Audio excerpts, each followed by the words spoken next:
जहर, देखने में जहर, सुनने में जहर,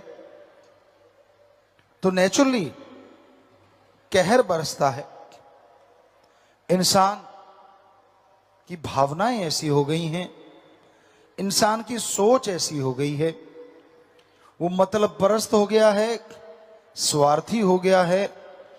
अपना उल्लू सीधा करने के लिए वो किसी भी हद तक गिर सकता है, अपना उल्लू सीधा करने के लिए वो कुछ भी कर सकता है। तो आज के दौर में जो समय चल रहा है, जो समय की चाल को पहचान लेते हैं वही जिंदगी में सुखी रहते हैं, उन्हें ही परमानंद मिला करता है।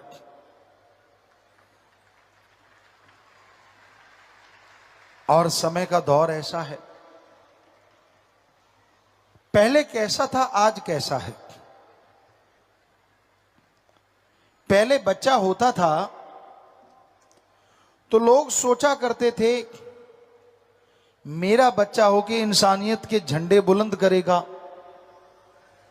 सदियों के समय में भक्ति इबादत किया करेगा, सबसे ज्यादा भक्ति मेरा बेटा ही करेगा, अच्छा नेक इंसान मेरा बेटा सबसे बढ़िया बनेगा, मालिक के दर्शन मेरा बेटा ही करेगा। और आज के दौर में बच्चा गर्भ में होता है, मेरा बेटा नोटों की मशीन बनेगा, ये कहते लोगों को पाया गया। ये वो बनेगा, ऑफिसर बनेगा, ये बिजनेसमैन बनेगा, ये वो बनेगा। पहले से ही शुरुआत हो जाती है, बच्चा भी गर्भ में है। इतनी इच्छाएं उसके साथ मर दी जाती हैं, कई बच्चे तो इसी में डिप्रेशन में आ जाते हैं। माँ बाप का एक पैमाना सा बन गया, एक होड़ सी लगी हुई है, बच्चों की मेरिट आनी चाहिए। भाई खुद कभी स्कूल के पीछे से निकला हो, खुद की 3rd डिवीजन रही हो, खुद चनों की बोरी दे दे के पास हुआ हो, पर कहता है मेरा बच्चे की मेरिट होनी चाहिए। इच्छा रखना गलत नहीं, सही है, लेकिन इतनी इच्छा मत रखो कि बच्चे पे प्रेशर पड़ जाए और उसको लगे कि मेरा पेपर से नहीं तो वो खुदकुशी कर ले। ये बिल्कुल गलत। बच्चे को गाइड करो कि बेटा पूरा दिलो दिमाग से पेपर देना, मैं चाहता हूं तू बहुत अच्छे नंबर ले, मैं चाहता हूं तू सबसे कंपटीशन में नंबर 1 पे आए, पर बेटा अगर नंबर कम भी आते हैं तो इसका मतलब ये नहीं कि तू कोई कमजोर है। अनपढ़ होके अकबर ने पूरे देश पे राज कर लिया था, ऐसा कुछ नहीं है। पर आप तो कहते देख ले, अगर नंबर आगे कम तो फिर देख लेना। वो एक चुटकुला सा बड़ा चला था, आजकल भी चल रहा है, पहले बहुत पहले ही वो शुरू हुआ था। रिजल्ट आया, बच्चा घर में आया, अपने बाप को कहने लगा रामदास, कहने लगा क्या हुआ, कहता यार मैं फेल हो गया। क्योंकि बाप तो कहना नहीं, उसने कहा था। तो ऐसे रामदास मत बनो जो ये कहना पड़े बच्चे को। ठीक है, इतना प्रेशर मत डालो अपने बच्चों पे, उनको मोटिवेट करो, पर उसका एक लेवल होता है। इतना भी मत करो कि सारी उपेक्षाएं इच्छाएं उसी पे मर दो। ये तो फर्स्ट आएगा तो ठीक, हमारी तो नाक कट जाएगी बेटा, हम तो मर जाएंगे बेटा, हम तो बर्बाद हो जाएंगे। क्यों भाई, ये चीजें क्यों कहते हो आप अपने बच्चों को? कहना ये चाहिए बेटा पेपर दे, हम तेरे साथ हैं, फर्स्ट डिवीजन आएगी तो तेरे को ये करेंगे, मेरिट आएगी तेरे को इतना कुछ करेंगे, अरे अगर तू पास हो गया तो भी हम तेरे साथ ये करेंगे, अगर तू बाई चांस फेल हो जाता है तो बेटा हिम्मत नहीं हारनी चाहिए। हिम्मत जिनके पास होती है वो एक बार नहीं तो दूसरी बार में पक्का तरक्कियां कर जाया करते हैं। तो उससे बच्चे को हौसला रहता है कि हाँ भाई अगर थोड़ा कम भी आ जाएगा तो माँ बाप कुछ नहीं कहेंगे। कई घरों में जो ज्यादा पढ़ाकू कीड़े माँ बाप होते हैं वो बच्चों को इस तरह से प्रेशर में ला देते हैं कि बाद में पश्चाताप के अलावा कुछ भी पल्ले नहीं रहता। बच्चे खुदकुशी कर लेते हैं या वो डिप्रेशन में चले जाते हैं, दिमाग हिल जाता है।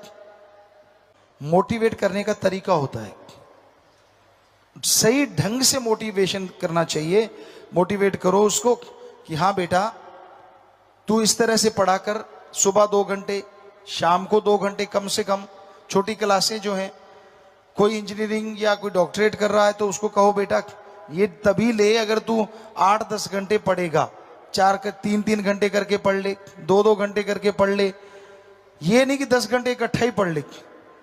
कई बार ऐसा होता है कि प्रेशर पड़ता है माइंड पे और इंसान नहीं रहता, वो रोबो बन जाता है। किसकी इच्छा नहीं होती कि उसका बेटा तरक्की करे? किसकी इच्छा नहीं होती कि उसका बेटा बेटी बुलंदियों पे जाए? सबकी इच्छा होती है। तो मैं तुझे 10 मिनट के 50 रुपए, 100 रुपए, 10 रुपए, जितने भी आप दे सकते हो अपनी औकात के हिसाब से, अपनी कमाई के हिसाब से, वो बांध दो कि भाई तू 10 मिनट सिमरन करना बेटा। 10 रुपए, 50 रुपए, 100 रुपए, जो आप दे सको कि मैं तुझे दूंगा ही दूंगा। तो बच्चा सिमरन करेगा, उसका दिमाग और शार्प होगा, तो पढ़ाई की कहने की हमें लगता नहीं ज्यादा जरूरत पड़ेगी। नेचुरली वो टॉप की तरफ जाएगा। घर में शांति रहेगी, कैरेक्टरफुल बनेगा बच्चा, गलत नहीं बनेगा, घर में शांति आएगी, घर में खुशियां आएंगी। तो इसी तरह आप रख सकते हैं कि बेटा मेरिट आएगी तो तुझे मैं ये दिला दूंगा, फर्स्ट डिवीजन आई तो तुझे ये दिलाऊंगा, सेकंड आई ये, थर्ड आई ये, पास हो गया तो भी कुछ दिलाऊंगा, फेल हो गया तो भी दिलाऊंगा, लेकिन उसकी थोड़ी डिग्री कम करते जाइए। ये दिलाऊं, ये दिलाऊं, ये दिलाऊं, पर उसको ये ना लगे यार कहीं फेल हो गया तो घर में घुस के दिखाना, या रामदास ना कहना पड़े, क्योंकि ये गलत। डेली देखो कि क्या वो 2 घंटे पढ़ता है, सुबह 2 घंटे, शाम। पास बैठिए, पहले बातें कीजिए, उससे प्यार कीजिए कि बेटा तू 2 घंटे पढ़, फिर आप एंजॉय करेंगे, फिर तेरे को ये दिखाएंगे, वो दिखाएंगे, वहां खेलेंगे, ये खिलाएंगे, वो खिलाएंगे। तो डेली अगर मोटिवेशन करोगे तभी है ना। आप तो सारा दिन अपने कामों में लगे रहो, पर बेटे को मेरिट आनी चाहिए, निगाह आप रखते नहीं।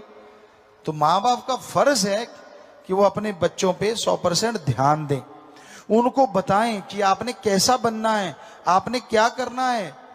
अगर इस तरह से ध्यान रखोगे तो बच्चे पे प्रेशर नहीं पड़ेगा और वो यकीनन अच्छे नंबरों से पास होगा, अच्छे नंबरों से मेरिट भी ला सकता है, वो डिग्री होल्डर होगा, हो सकता है टॉपर बन जाए। पर माँ बाप को भी तो चाहिए ना कि हर दिन उस पर ध्यान रखें, उसकी संगत पे, उसकी सोहबत पे। बच्चा तो कली है, जिधर को मोड़ोगे मुड़ जाएगा। सूरजमुखी का फूल होता है ना, सूरजमुखी, जिधर सूरज उसका उधर मुख। सूरज इधर निकला तो इधर, दोपहर को इधर आया इधर, और इधर को आया तो इधर। तो वैसे बच्चे जो होते हैं वो कली होते हैं, सूरजमुखी होते हैं। तो बच्चों को अच्छा बनाने के लिए माँ बाप को भी बराबर तपस्या करनी होगी। कोई कोई होता है जो टैलेंटेड होता है, जी जाएंगी, गुण ग्रहण करते जाओगे और मालिक की तमाम खुशियों के हकदार बन जाओगे। जब आप किसी दूसरे को बुरा कहते हैं तो आप अवगुण इकट्ठे करते हैं, एक तरह से उसके अवगुणों को अपने अंदर हासिल कर लेते हैं। इसलिए कभी भी दूसरों के अवगुण नहीं, गुण देखा करो। जो बल्ख बुखारे अफगानिस्तान साइड से थे, ढूंढते ढूंढते आए कि मुझे रूहानियत की शिक्षा लेनी है, मैंने अल्लाह ताला का रहमो करम हासिल करना है, दीदार करना है। तो किसी ने बताया कि इस समय तो कबीर साहब हैं। तो वो कबीर साहब जी के पास पहुंचे। कबीर जी कहने लगे, हाँ जी बताइए। कहता जी मैं ऐसे बादशाह हूं, ऐसे ऐसे आया हूं। कहते इसके लिए अपने आप को साधना पड़ता है। कहता जी मैं साधूंगा। कहते फिर बादशाह छोड़ो। कहता छोड़ी। कहते कर सेवा। कहता जी करूंगा। लग गया सेवा करने। अब सेवा करता था बेचारा, वहां सूत कातना, सूत को रंग देना, फिर उससे चारपाई या जो भी सूत बनाना, कपड़ा बनाना, वो लगा रहता। करते करते करते करते 6 साल गुजर गए। कबीर जी के घर से जो लोई थी वो कहने लगी, कबीर साहब अब इसको नाम दे दो, बेचारा बादशाह है, 6 साल हो गए इसको। कबीर जी कहने लगे, अभी इसमें से कुछ गंदगी गई नहीं। कहने लगे, जी आपको पता होगा। कहते नहीं, आप आजमा लो। कहते जी क्या करूं? कहते थोड़ा कीचड़, मिट्टी ऐसे कीचड़ जो होता है वो उठाओ और सुबह ये जब गली में से गुजरे इसके ऊपर डाल दो, फिर पीछे हट के सुनो क्या कहता है। कहती जी सतवचन, क्योंकि कहते हैं लोई ऐसी भक्तनी थी जो अपने पति और गुरु कबीर साहब के हर वचन पे सतवचन कहती नहीं थी, करती थी। तो कहती जी सतवचन। वो कीचड़ घोड़ा एक तसले में ले लिया, वो बादशाह वहां से गुजरा, उसके ऊपर डाल दिया और पीछे हट गई। बादशाह ने ऊपर देखा, कहता डालने वाले, ये तो मैं यहां सेवा कर रहा हूं, बलक बखारे होता करता सो करता। लोई कबीर साहब जी के पास आई। कबीर साहब कहने लगे, हाँ भाई। मुस्कुरा के पूछने लगे, क्या हुआ? कहते